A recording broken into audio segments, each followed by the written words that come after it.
নমস্কার বন্ধুরা, আজকে আমি অনেক দিন পর একটা সুন্দর ব্লগ নিয়ে তোমাদের সঙ্গে চলে এসেছি। আজ সকাল সকাল উঠে আমি একদম স্নান টান করে পুজো সেরে তারপর এদিকে চলে আসলাম আমার রান্নাঘরে। এসে আলু পেঁয়াজ একটু কেটে নিলাম, এগুলো ভাজবো আর সাথে ব্রেকফাস্টে একটু রুটি বানাবো। আমি চাটা খেয়ে নিয়েছি।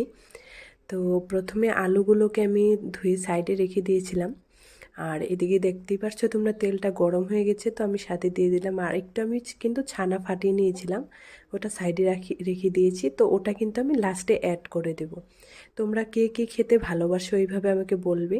আমি কিন্তু খেতে খুবই ভালোবাসি। এই দেখতেই পারছো আমার আলু ভাজিটা, মানে পনির ভুর্জির সাথে আলু ভাজি খুব সুন্দরভাবে হয়ে একদম রেডি।